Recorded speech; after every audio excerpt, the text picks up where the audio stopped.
নমস্কার বন্ধুরা, আবারও চলে এসেছি নতুন একটি ভিডিও নিয়ে। আজকের এই ভিডিওতে আমরা আলোচনা করব দশম শ্রেণীর পাঠ্যসূচিতে থাকা অদল বদল গল্পের দ্বিতীয় পর্ব নিয়ে। অলরেডি আমরা প্রথম পর্ব পড়ে ফেলেছি, এরপর দ্বিতীয় পর্ব নিয়ে আমরা আলোচনা করব। যারা আগের ভিডিওটি দেখোনি তারা একবার গিয়ে দেখে নিও, তাহলে দ্বিতীয় পর্বটি বুঝতে তোমাদের অনেকটাই সুবিধা হবে। আমরা আগের দিন শেষ করেছিলাম যে যখন অমৃত এবং ইসাব দুজনেই সানবাঁধানো নিমতলার কাছে গিয়ে পৌঁছয়, তখন ছেলের দল থেকে একজন ছেলে কালিয়া অমৃতকে টেনে নিয়ে যায় মাঠে লড়াই করার জন্য। শেষ পর্যন্ত ছেলের দল চিৎকার করে ওঠে যে কালিয়া জিতে গেছে। এই বন্ধুর অপমান সহ্য করতে না পেরে এরপর ইসাব কালিয়াকে ব্যাঙের মতো ছুঁড়ে ফেলে। যখন সে কালিয়া চিৎকার করতে থাকে, এরকম একটা ঘোরালো পরিবেশ, চারিদিকে কান্না করতে থাকে। এই পরিবেশ যখন ছড়িয়ে পড়ে, এই ভয়ে সকলে যে যেদিকে পারে ছুটে পালিয়ে যায়। সঙ্গে সঙ্গে অমৃত এবং ইসাব তারাও কিন্তু রণভূমি ত্যাগ করছে। কিছুটা পথ যেতেই অমৃতের নজরে আসছে যে ইসাবের জামার 6 ইঞ্চি পরিমাণ কাপড় ছিঁড়ে গেছে। তাই তারা দুজনে অত্যন্ত ভীত সন্ত্রস্ত হয়ে পড়েছে। ওরা যখন পরীক্ষা করছে যে জামার কতটা অংশ ছিঁড়েছে, হঠাৎ করে ইসাবের বাবা ইসাবকে ডাক দেয়। এখান পর্যন্ত আমরা আগের দিন পড়েছি। এরপর কি ঘটনা ঘটছে চলো আমরা দেখে নিই, তোমরা বই নিয়ে বসে পড়ো। ওদের তখন বুকের ধুকপুকুনি বন্ধ হওয়ার জোগাড়। ওরা জানে ইসাবের বাবা ছেঁড়া শার্ট দেখা মাত্র ওর চামড়া তুলে নেবে। ওদের তখন বুকের ধুকপুকুনি বন্ধ হওয়ার জোগাড়। এখানে ওদের বলতে কাদের? অমৃত এবং ইসাবের। ওরা জানে ইসাবের বাবা ছেঁড়া শার্ট দেখা মাত্র ওর চামড়া তুলে নেবে। ওরা জানে, অর্থাৎ অমৃত এবং ইসাব জানে যে ইসাবের বাবা ছেঁড়া জামা শার্ট দেখা মাত্র একেবারে তার চামড়া তুলে নেবে।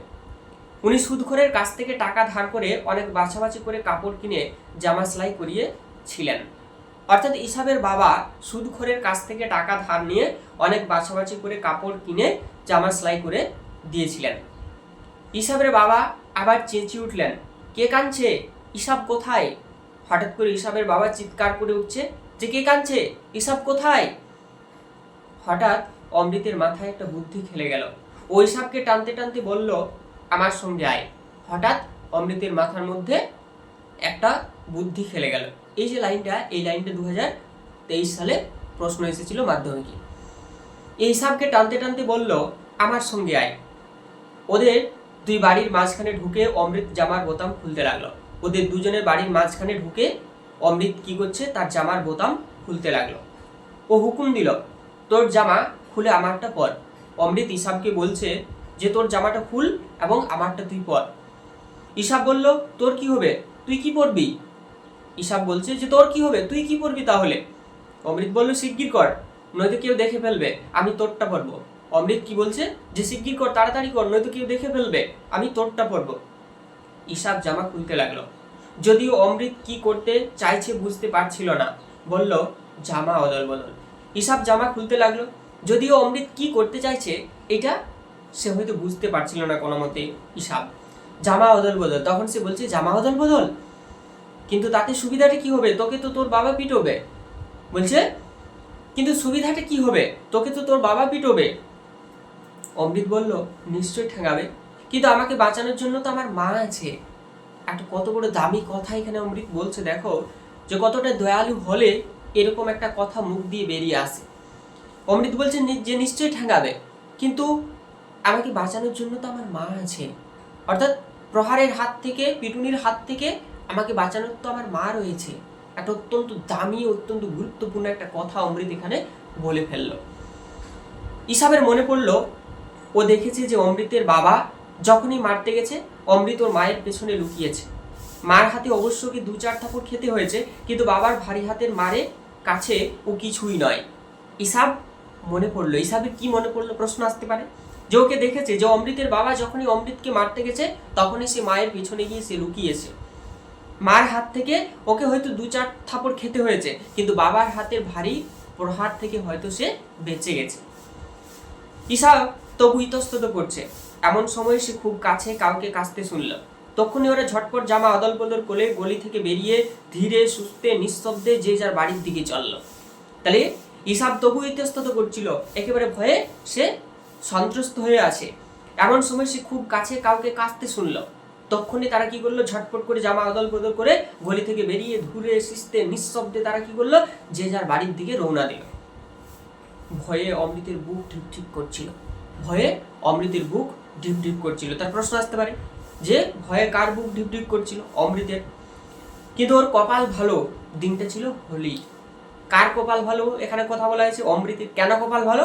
কারণ সেদিনটা ছিল হোলি।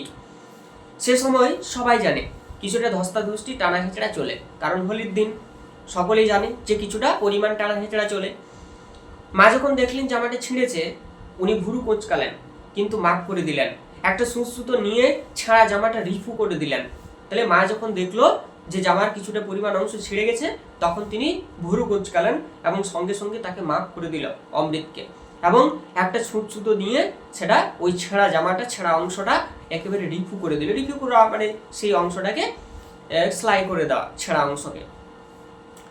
এতে দুজনেরই ভয় কেটে গেল, এতে দুজনেরই ভয় কেটে গেল। এই যে লাইনটা, এই লাইনটা মাধ্যমিক 2025 সালে প্রশ্ন এসেছিল। এতে দুজনের ভয় কেটে গেল। ওরা আবার হাত ধরাধরি করে গ্রামের ধারে হোলির সময়কার বাজি আর বুড়ির বাড়ি পোড়ানো দেখতে গেল।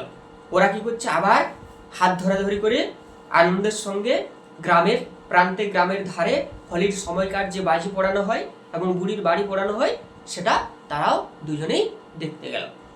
একটা ছেলে ওদের জামা বদলানো দেখেছিল। একটা ছেলে কি করেছিল? ওদের জামা বদলানোটা দেখে ফেলেছিল। সে ওদের আনন্দ মাটি করবার জন্য বলল, তোরা অদল বদল করেছিস? সঙ্গে সঙ্গে কি বলছে ওই ছেলেটি? ওদের হয়তো আনন্দকে একেবারে ভেস্তে দেওয়ার জন্য, আনন্দকে মাটি করার জন্য কি বলছে, যে তোরা অদল বদল করেছিস। সে তাদের জামা অদল বদল করা দেখে ফেলেছে, আশঙ্কা করে তারা চলে যেতে চাইল। ওই ছেলেটি হয়তো তাদের জামা অদল বদলটা দেখে ফেলেছিল, তাই তারা সেখান থেকে চলে যেতে চাইল। কিন্তু ইতিমধ্যে অন্য ছেলেরাও কি ঘটেছে জেনে চেঁচাতে লাগলো, অদল বদল, অদল বদল। ইতিমধ্যে অন্য ছেলের দলও, অন্য ছেলেরাও এই ঘটনাটা জেনে ফেলেছে, তাই তারাও চিৎকার করতে লাগলো, অদল বদল, অদল বদল। অমৃত আর হিসাব সরে পড়তে চাইল, কিন্তু ছেলের দল তাদের পেছনে পেছনে অদল বদল বলে চেঁচাতে লাগলো। অমৃত আর হিসাব সরে পড়তে চাইলো, তাদের থেকে দূরে থাকতে চাইলো, কিন্তু ছেলের দল তাদেরকে না ছেড়ে পেছনে পেছনে অদল বদল বলে চিৎকার করতে করতে তাদের পেছনে পেছনে যাচ্ছে। বাবারা তাদের ব্যাপারটা জেনে ফেলবে মনে করে তারা ভয়ে বাড়ির দিকে ছুটে পালাতে লাগলো। অর্থাৎ অমৃত এবং হিসাবের বাবা হয়তো এই ঘটনাটা, এই ব্যাপারটা জেনে ফেলবে, তাই তারা ভয়ে কি করছে, বাড়ির দিকে একেবারে ছুটে পালাতে লাগলো। হিসাবের বাবা বাড়ির সামনের দাওয়ায় খাটিয়ায় বসে হুঁকো খাচ্ছিলেন। তাহলে হিসাবের বাবা তাদের বাড়ির যে দাওয়া বারান্দা, সেই বারান্দায় খাটিয়ার উপর বসে, চারপায়ে যে চৌকি, সেই চৌকির উপর বসে হুঁকো খাচ্ছে। তিনি ওদের ডাকলেন, তোমরা বন্ধুদের কাছ থেকে পালিয়ে আসছো কেন? আমার কাছে এসে বসো। তাহলে হিসাবের বাবা বাড়ির বারান্দায় খাটিয়ায় বসে হুঁকো খাচ্ছিল। প্রশ্ন আসতে পারে, বাড়ির বারান্দায় কিসের উপর বসেছিল হিসাবের বাবা? খাটিয়ার উপর। হাতে কি ছিল? হুঁকো ছিল। কি খাচ্ছিল? হুঁকো খাচ্ছিল। এবং তিনি অমৃত এবং হিসাবকে ডাকছে এবং বলছে যে তোমরা বন্ধুদের কাছ থেকে পালিয়ে আসছো কেন? আমার কাছে এসে বসো। ওরা শান্ত গলা শুনে ওদের চিন্তা হলো, ভাবলো যা ভেবেছিলাম তাই হলো, উনি আসল ঘটনাটা জানেন, শুধু ভালোবাসার ভান করছে। বলছে ওর শান্ত গলা শুনে ওদের মনের মধ্যে একটা চিন্তা হলো এবং ভাবছে যে যা ভেবেছিলাম তা হলো, উনি হয়তো আসল ঘটনাটা এতক্ষণ জেনে ফেলেছে, শুধু হয়তো আমাদেরকে ভালোবাসার ভান করছে। হিসাবের বাবা পাঠান। তাহলে হিসাবের বাবা কে ছিল? পাঠান। উনি 10 বছরের অমৃতকে জড়িয়ে ধরলো। তাহলে এখানে একটা প্রশ্ন আসতে পারে, অমৃতের বয়স কত? 10 বছর। তাহলে এই যে উনি 10 বছরের অমৃতকে জড়িয়ে ধরলেন, এই লাইনটা মাধ্যমিক 2018-তে প্রশ্ন এসেছিল।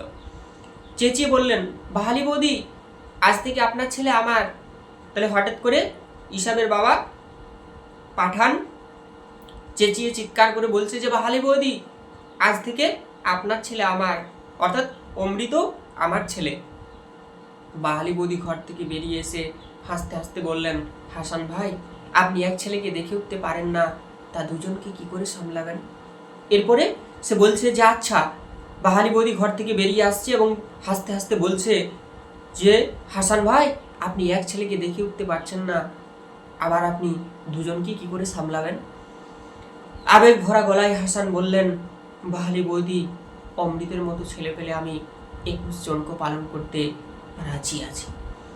আবেগ বলা অর্থাৎ ধরা গলায় হাসান ভাই বলে উঠছে যে বাহালি বৌদি, অমৃতের মতো যদি আমি ছেলে পাই তাহলে আমি একজন কেন 21 জনকে সামলাতে পারি।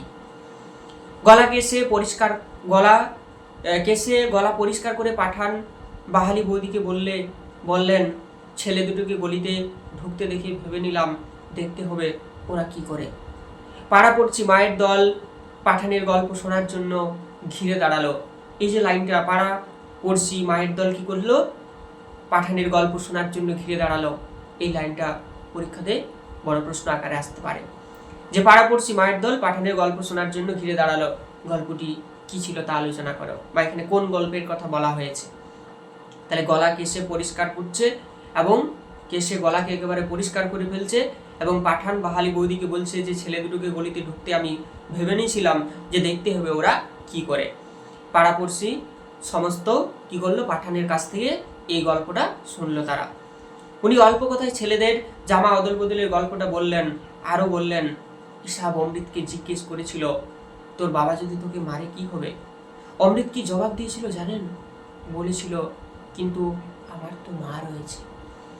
উনি অল্প কথায় কি করলেন? ছেলেদের জামা অদল বদলের ঘটনাটা পাড়া পড়শির মায়ের দলকে শোনালেন এবং আবার বলছে যে আরো বললেন যে ইসাব অমৃতকে জিজ্ঞেস করেছিল যে তোর বাবা যদি তোকে মারে তাহলে কি হবে?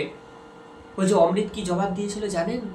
বলেছিল, কিন্তু আমার তো মা রয়েছে, আমাকে তো বাবার হাত থেকে ভারী প্রহারের হাত থেকে বাঁচানোর জন্য তো আমার মা রয়েছে। সজল চোখে পাঠান বলল, কি খাঁটি কথা। প্রশ্ন আসতে পারে কোন কথাটি এখানে খাঁটি বলা হয়েছে বা খাঁটি কথাটি কি? অমৃতের জবাব আমাকে বদলে দিয়েছে। এই যে অমৃত জবাব দিয়েছিল, এই জবাবটি শুনে আমি অনেক বদলে গেছি।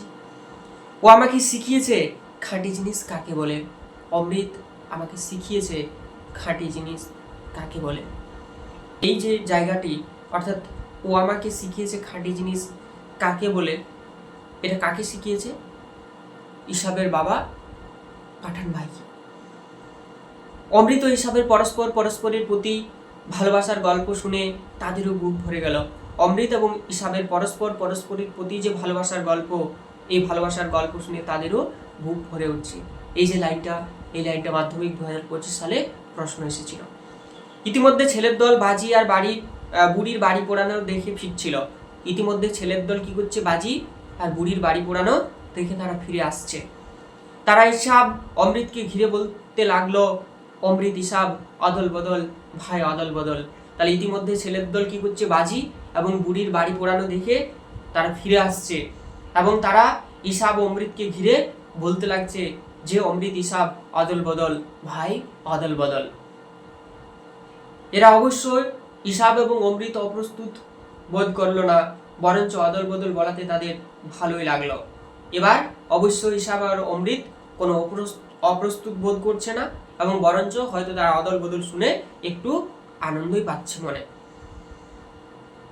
অদল বদলের গল্প গ্রামের বাড়ি বাড়ি ঘুরে গ্রাম প্রধানের কানে গেল।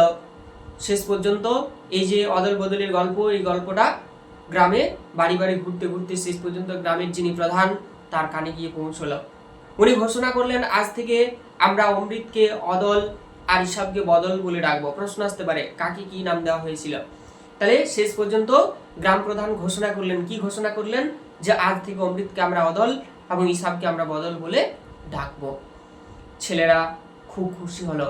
ক্রমশ গ্রাম পেরিয়ে আকাশ বাতাস অমৃত ইসাব অদল বদল, অদল বদল এই আওয়াজ মুখরিত হয়ে উঠল। তাহলে ছেলেরা অত্যন্ত আনন্দিত হয়ে উঠল, ছেলেরা খুব খুশি হয়ে উঠল এবং ক্রমশ গ্রাম ছেড়ে গ্রাম থেকে একেবারে আকাশ বাতাস সমস্ত জায়গায় যেন ছড়িয়ে গেল অমৃত ইসাব অদল বদল, অদল বদল এই আওয়াজের চারিদিকে একেবারে যেন মুখরিত হয়ে উঠছে। আচ্ছা, এইখান থেকে কিছু প্রশ্ন আসতে পারে। অর্থাৎ তোমরা এই ভিডিওটি কতটা গুরুত্ব সহকারে, কতটা মন দিয়ে শুনলে, দুটি প্রশ্নের উত্তর আমাকে কমেন্ট বক্সে লিখে জানাবে। যে ইসাবের বাবা অমৃতের মতো ছেলে পেলে কতজনকে সে পালন করতে পারে, 1 নম্বর প্রশ্ন। 2 নম্বর প্রশ্ন, অদল বদল গল্পে অমৃতের বয়স কত বলা হয়েছে। আজকের ভিডিওটি এখান পর্যন্তই। এরপর আমরা খুব তাড়াতাড়ি নিয়ে আসছি নতুন একটি ভিডিও নিয়ে। ততক্ষণে সকলে সুস্থ থেকো, ভালো থেকো, পড়াশোনার সঙ্গে থেকো। ধন্যবাদ।